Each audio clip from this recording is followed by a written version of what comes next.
بسم الله الرحمن الرحيم.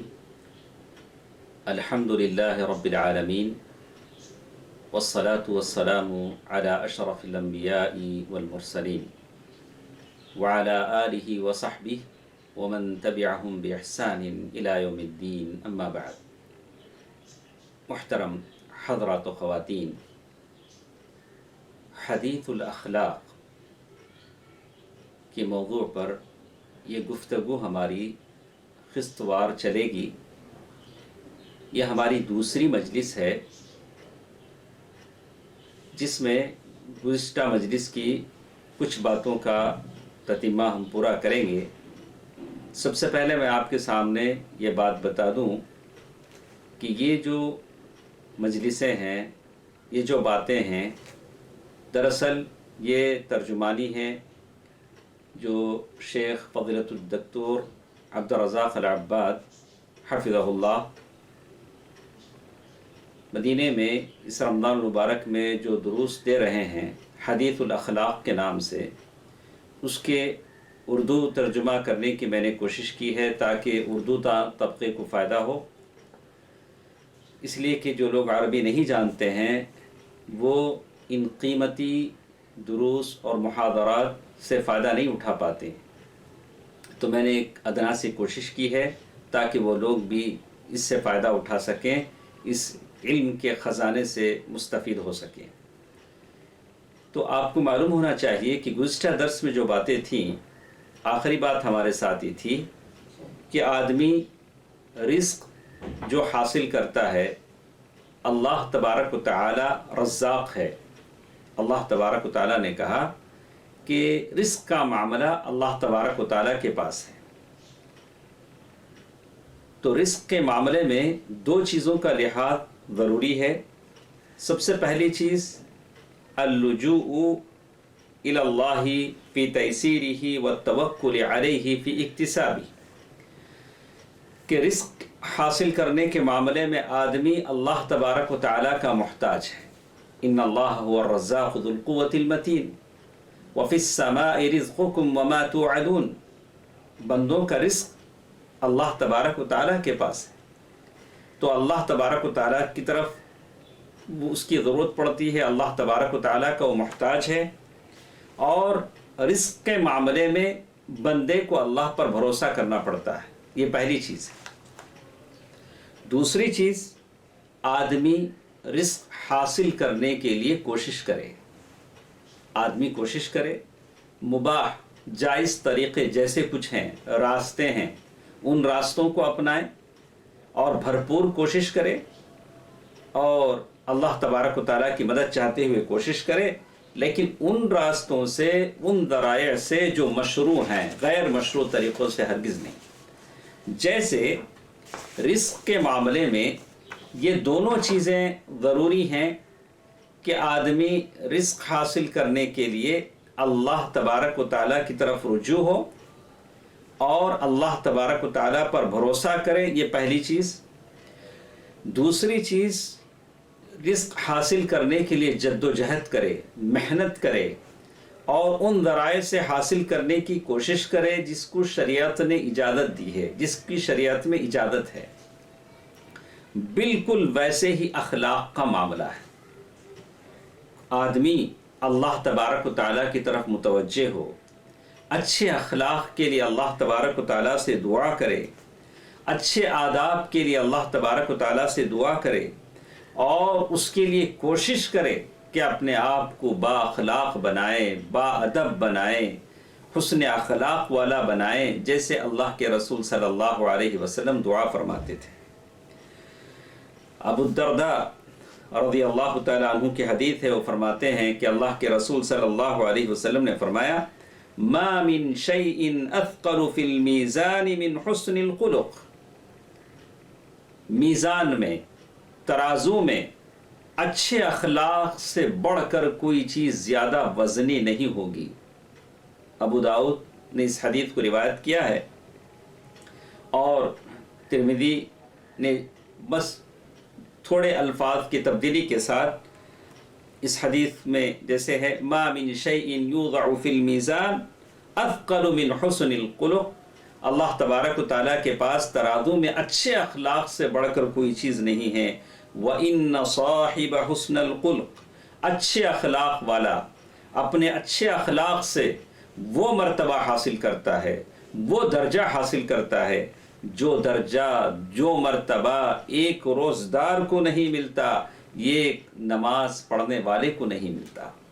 بس اچھے اخلاق سے آدمی کے اچھے اخلاق ہوں تو اسے وہ مرتبہ ملتا ہے، وہ درجہ ملتا ہے جو کسی نمازی اور روزہ رکھنے والے کو حاصل نہیں ہوتا۔ میرے بھائیوں، دوستوں، عزیزوں، ماں اور بہنوں، یہ حدیث آپ کو مجھے اس بات کا پتہ دیتی ہے کہ اللہ تبارک و تعالیٰ کے پاس ترازو ہے، ترازو ہے جس کو میزان کہتے ہیں، اور اس ترازو میں وہ ترازو قیامت کے دن نصب کی جائے گی، لگائی جائے گی، اور بندوں کے اعمال اس ترازو میں تولے جائیں گے، اور یہ حدیث دلالت کرتی ہے کہ آپ کے اور میرے اچھے اخلاق کتنا بلند مقام رکھتے ہیں اور کتنا بڑا ثواب اللہ تبارک و تعالیٰ کے پاس ہوگا کہ آپ کے اور میرے اچھے اخلاق قیامت کے دن سب سے زیادہ وزنی ہوں گے ان ترازو میں جب وہ تولے جائیں گے، اور اس لیے کہ یہ اخلاق کا مقام ہے۔ اور ابو ہریرہ رضی اللہ تعالیٰ عنہ کی یہ حدیث ہے جس میں اللہ کے نبی صلی اللہ علیہ وسلم فرماتے ہیں، اکمل المؤمنین ایمانا احسنهم خلقا وخیرکم خیرکم لنسائہم۔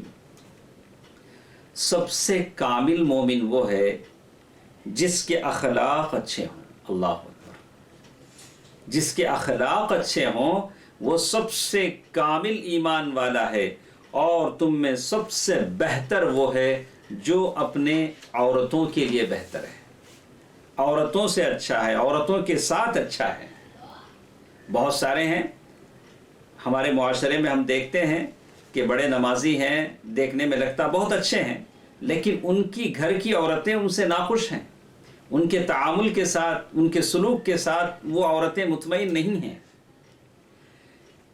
ام المؤمنین عائشہ رضی اللہ تعالی عنہ کی حدیث، اللہ کے نبی صلی اللہ علیہ وسلم نے فرمایا، ان من اکمل المؤمنین ایمانا احسنهم خلقا والطفهم باہلہ، رواہ البخاری۔ اللہ کے رسول صلی اللہ علیہ وسلم فرمایا کہ مومنوں میں سب سے بہتر وہ ہے جس کے اخلاق سب سے اچھے ہوں اور وہ اپنے گھر والی کے ساتھ، اپنے گھر والوں کے ساتھ مہربان ہو، اچھا سلوک کرنے والا ہو۔ قال الحلیمی، جیسے شیخ عبدالرزاق العباد حفظہ اللہ نے کہا، حلیمی یہ ابو عبداللہ الحسین ابن الحسن محمد الحلیمی جرجان میں پیدا ہوئے۔ یہ بڑے فقیہ ہیں، قاضی الشافعی رحمہ اللہ۔ ان کے قول کو یہ شیخ نے نقل کیا، کہتے ہیں، دل علی ان حسن الخلق ایمان۔ یہ حدیث اس بات پر دلالت کرتی ہے کہ اچھے اخلاق ایمان ہیں، وعدمہ نقص ایمان۔ اگر کوئی اچھے اخلاق والا نہیں ہے تو مطلب ہے کہ اس کی ایمان میں کمی ہے۔ اللہ اکبر۔ اگر بلند اخلاق والا ہے، اخلاق کا پیکر ہے، تو ایمان سے بھرپور ہے۔ اگر جس قدر اس کی اخلاق میں کمی ہے ویسے اس کی ایمان میں کمی ہے۔ وَأَنَّ الْمُؤْمِنِينَ يَتَفَاوَتُونَ فِي إِيمَانِهِمْ، جیسے مومن ایمان میں متفاوت ہیں، فرق ہیں، کسی کا ایمان کامل ہے، کسی کا ایمان ناقص ہے، بالکل ویسے ہی اخلاق میں بھی ایک دوسرے سے بڑھ کر ہے۔ کوئی اخلاق میں اچھا ہے تو ایمان مکمل ہے، کوئی اخلاق میں تھوڑا کم ہے تو اس کا ایمان ناقص ہے۔ چلیے دیکھتے ہیں اللہ کے رسول صلی اللہ علیہ وسلم کی سیرت کو۔ اللہ کے رسول صلی اللہ علیہ وسلم اخلاق میں سب سے بڑھ کر تھے، احسن الناس خلقا، سب سے بہترین اخلاق پیارے نبی صلی اللہ علیہ وسلم تھے اخلاق کے پیکر تھے اللہ کے رسول صلی اللہ علیہ وسلم. اس لیے آپ کا ایمان مکمل تھا اور آپ سب سے بہتر تھے اور عورتوں کے ساتھ آپ سب سے بہتر تھے.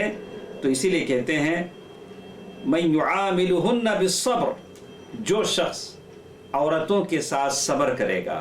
کبھی عورتوں میں کجی ہوتی ہے، اس کجی کو لے کر وہ صبر کرے، ان کے اخلاق پر مرد صبر کرتا ہے اور ہنسمکھ چہرے سے ان کے سامنے رہتا ہے، ان کے ساتھ احسان کرتا ہے، تو اللہ تبارک و تعالی اس کو ثواب دیتے ہیں. مطلب یہ ہوگا کہ اس کا ایمان مکمل ہے. ابو ہریرہ رضی اللہ تعالیٰ عنہ فرماتے ہیں اللہ کے رسول صلی اللہ علیہ وسلم نے فرمایا انما بعثت لاتمم صالح الاخلاق، رواہ احمد والبزار. اللہ تبارک و تعالیٰ نے مجھے اچھے اخلاق کے ساتھ بھیجا ہے، مجھے اچھے اخلاق کی تکمیل کے لیے بھیجا ہے. اور ایک حدیث جو لفظ کی تبدیلی کے ساتھ آئی ہے انما بعثت لاتمم مکارم الاخلاق، اللہ تبارک و تعالیٰ نے مجھے اچھے اخلاق کی تکمیل کے لیے بھیجا ہے. تو یہ حدیث کے الفاظ ہیں. تو معلوم یہ ہوتا ہے کہ اللہ کے نبی صلی اللہ علیہ وسلم نے جس کام کے لیے آپ کو بھیجا گیا تھا اس کام کو آپ نے پورا کیا. اچھے اخلاق کی تکمیل اور لوگوں کو اچھے اخلاق کی طرف بلانا. اللہ کے نبی صلی اللہ علیہ وسلم نے برے اخلاق سے لوگوں کو ڈرایا اور زندگی کے ہر مرحلے پر ہر قدم پر لوگوں کو اچھے اخلاق کی دعوت دی کہ لوگوں کے اندر مروت کیسے پیدا ہوتی ہے، لوگ اچھے اخلاق والے کیسے ہوتے ہیں، عورتوں کے ساتھ اچھے اخلاق کے ساتھ کیسے سلوک کیا جائے. اللہ کے نبی صلی اللہ علیہ وسلم نے اپنے قول سے اور اپنے عمل سے لوگوں کو دعوت دی، لوگوں کو اپنی قول سے بلایا اور خود کر کے بتایا کہ اچھے اخلاق کیا ہوتے ہیں. رہی بات اپنی بات سے، وعد و نصائح سے، پند و نصیحتوں سے کیسے اللہ کے نبی صلی اللہ علیہ وسلم نے بلایا، تو اس سلسلے میں بہت ساری حدیثیں اللہ کے رسول صلی اللہ علیہ وسلم کی ہیں.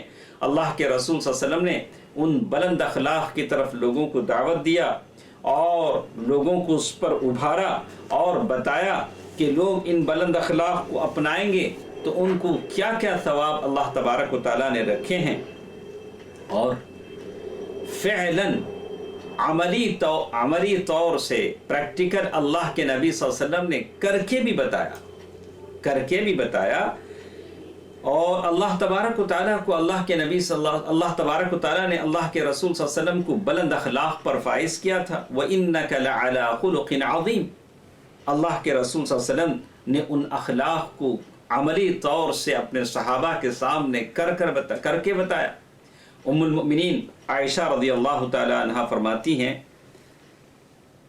حضرت سعد بن ہشام بن عامر رضی اللہ تعالی عنہ فرماتے ہیں اتیت عائشہ رضی اللہ عنہ، میں ام المؤمنین عائشہ رضی اللہ تعالی عنہ کے پاس گیا اور میں نے کہا یا ام المؤمنین اخبرینی عن خلق رسول اللہ صلی اللہ علیہ وسلم، اے ماں ایسا کریں آپ مجھے بتائیں کہ اللہ کے رسول صلی اللہ علیہ وسلم کے اخلاق مبارکہ کیسے تھے، آپ کے اخلاق کیسے تھے.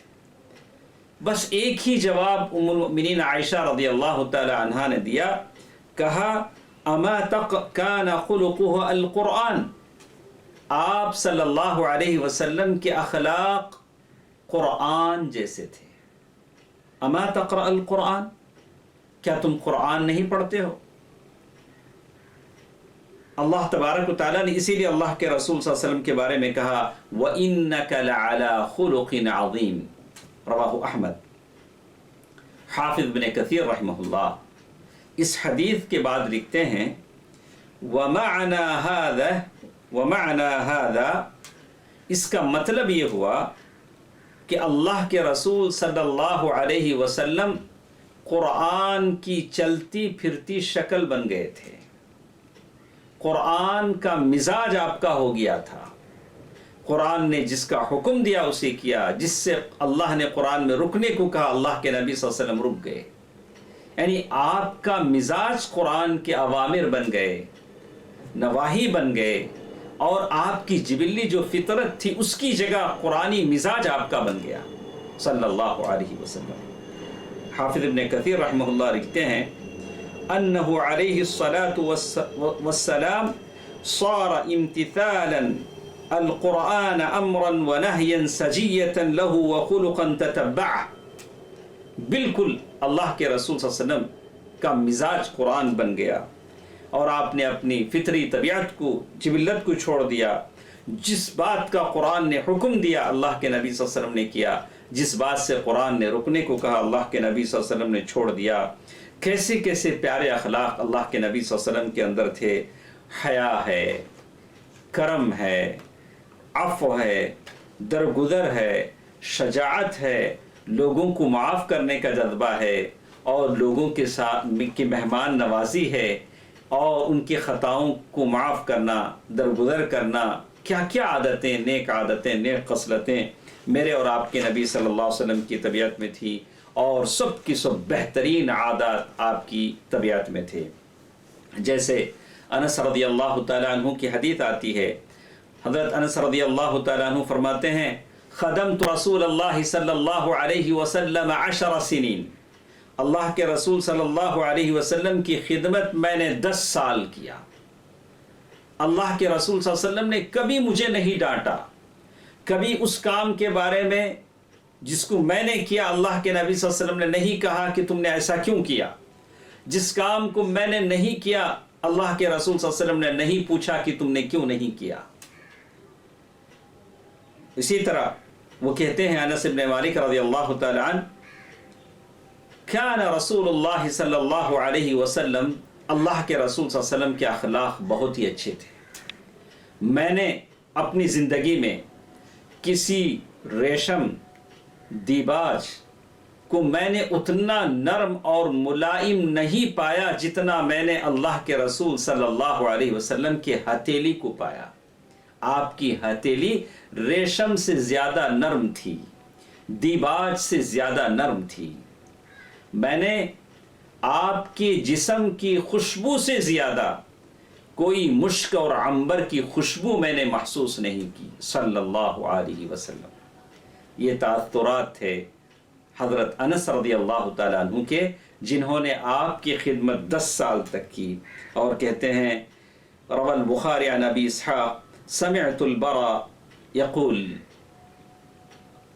بخاری عن ابی اسحاق سمعت البراء یقول کان رسول اللہ، اللہ کے رسول صلی اللہ علیہ وسلم کے بارے میں کہا کہ احسن الناس وجہا، آپ کا چہرہ بڑا خوبصورت تھا، آپ کے اخلاق بھی بالکل ویسے ہی تھے، نہ تو آپ بہت لمبے تھے نہ تو بہت ہی پست قد تھے، بلکہ میانہ قد کے تھے، درمیانی قد کے تھے، نہ تو بالکل لمبے قد کے تھے نہ تو بالکل پست قد کے تھے۔ اور اس بارے میں بہت ساری حدیثیں ہیں۔ امام ترمذی رحمہ اللہ نے کتاب الشمائل لکھی ہے، جو ساری کی ساری کتاب اللہ کے رسول صلی اللہ علیہ وسلم کی قد اور آپ کی شکل ساری چیزوں پر مشتمل ہے۔ امام احمد رحمہ اللہ کی یہ حدیث، جس کو حضرت عائشہ رضی اللہ تعالی عنہا نے روایت کیا ہے، وہ فرماتی ہیں ام المؤمنین عائشہ رضی اللہ عنہا، اللہ کے رسول صلی اللہ علیہ وسلم نے اپنے ہاتھ سے کسی کو نہیں مارا، نہ کسی آدمی کو، نہ اپنی بیوی کو، نہ کسی خادم کو، مگر یہ کہ جہاد کے معاملے میں ہوں، جہاد میں ہوں، اور اللہ کے رسول صلی اللہ علیہ وسلم کے پاس خدمت جب بھی کوئی 2 چیزیں لائی گئیں تو اس میں جو سب سے آسان چیز تھی اللہ کے رسول صلی اللہ علیہ وسلم نے اس کا انتخاب کیا، مگر یہ کہ اس میں گناہ نہ ہو۔ جب گناہ کی بات ہوتی تھی تو اللہ کے رسول صلی اللہ علیہ وسلم بہت دور ہٹ جاتے تھے، وَكَانَ أَبْعَدَ النَّاسِ مِنْهُ۔ اور پھر اس حدیث میں فرمایا گیا، اللہ کے نبی صلی اللہ علیہ وسلم نے اپنی ذات کے لیے کسی سے انتقام نہیں لیا، لیکن اگر کسی نے اللہ تبارک و تعالیٰ کی نافرمانی کی، اللہ تبارک و تعالیٰ کی حدود کی پامالی کی گئی، تو اللہ تبارک و تعالیٰ کی حکم کی تعمیل میں اس کو سزا دی گئی جس نے اللہ تبارک و تعالیٰ کے حکم کی تعمیل کی۔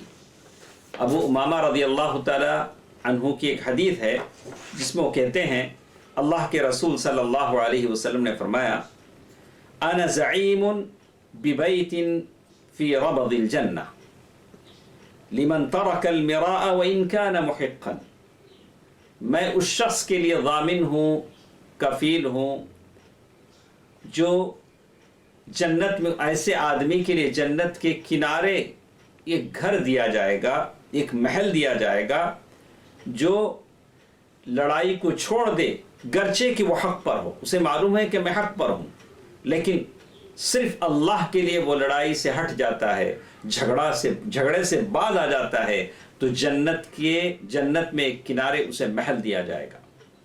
وَبِبَيْتٍ فِي وَسَطِ الْجَنَّةِ لِمَنْ تَرَكَ الْكَذِبَ، اور جنت کے وسط میں درمیان میں محل دیا جائے گا اس آدمی کے لیے جو جھوٹ چھوڑ دے گرچہ کہ مذاق کے طور پر ہی کیوں نہ ہو۔ مذاق میں لوگ بہت جھوٹ بولتے ہیں، اگر کوئی اس وقت بھی جھوٹ سے بچ جاتا ہے تو جنت کے بیچ میں اس کے لیے محل ہے، گھر ہے۔ وَبِبَيْتٍ فِي أَعْلَى الْجَنَّةِ لِمَنْ حَسَّنَ خُلُقَهُ، اور جنت کے سب سے بلند حصے میں اس کے لیے گھر ہے جو اپنے اخلاق اچھے بنا لیتا ہے۔ اس حدیث کو ابو داؤد نے روایت کیا ہے۔ اس حدیث میں بلند اخلاق، اچھے اخلاق کی فضیلت بیان کی گئی ہے اور بتایا گیا ہے کہ اچھے اخلاق کا مالک، اچھے اخلاق حاصل کرنے والا جنت میں بلند درجات حاصل کرتا ہے۔ جنت اس میں بہت درجے ہیں، وَلِكُلٍّ دَرَجَاتٍ مِّمَّا عَمِلُوا، تو اللہ کے رسول صلی اللہ علیہ وسلم نے لوگوں کے لیے 3 درجے اس حدیث میں بیان کیے گئے۔ پہلے وہ جس کو جنت کے کنارے محل ملے گا، اس میں وہ ہے جس نے کسی سے جھگڑا چھوڑ دیا گرچہ کہ وہ حق پر ہے۔ دوسرا وہ جس کو جنت کے درمیان میں بنگلہ یا محل یا گھر دیا جائے گا، جس نے جھوٹ بولنا چھوڑ دیا گرچہ کہ مذاق کے طور پر کیوں نہ ہو۔ تیسرا وہ جس کو جنت کے سب سے بلند مقام پر اللہ تبارک و تعالیٰ محل دیں گے، جو بلند اخلاق والا ہو۔ اللہ اللہ، تو معلوم یہ ہوتا ہے کہ یہ حدیث آپ کو اور مجھے ترغیب دیتی ہے کہ ہم اپنے اندر اچھے اخلاق پیدا کریں۔ ابن القیم رحمہ اللہ فرماتے ہیں فَاجْعَلَ الْبَيْتَ الْعُلُوِيَّةَ جَزَاءً لِأَعْلَى الْمَقَامَاتِ الثَّلَاثِ وَهِيَ حُسْنُ الْخُلُقِ، ان تینوں میں سب سے بلند درجے پر جو محل جس کو دیا گیا وہ اچھے اخلاق والے کو دیا گیا۔ تو اچھے اخلاق بے شک اس میں سارے اچھے اخلاق والا جنت کے بلند مقام پر گھر اور محل کا مالک ہوتا ہے۔ کچھ باتیں انشاءاللہ اگلے درس میں ہمارے ساتھ رہیں گی۔ آپ سے میری گزارش ہے کہ صبر کے ساتھ ان باتوں کو سنیں، یقیناً یہ علم کا خزانہ ہے، بہت ہی اچھی باتیں ہیں۔ آج ہم مسلمان جو اخلاق کے پیکر ہیں، ہم نے نبی کریم صلی اللہ علیہ وسلم سے اخلاق سیکھے ہیں، لوگ طرح طرح کی باتیں کہتے ہیں۔ ہم اپنے بچوں کو آگاہ کریں، بتائیں کہ میرے اور آپ کے پیارے نبی صلی اللہ علیہ وسلم کی تعلیمات کیا کیا ہیں۔ اللہ تعالی ہم تمام کو اچھے اخلاق عطا فرمائے، آمین۔ والسلام علیکم ورحمۃ اللہ۔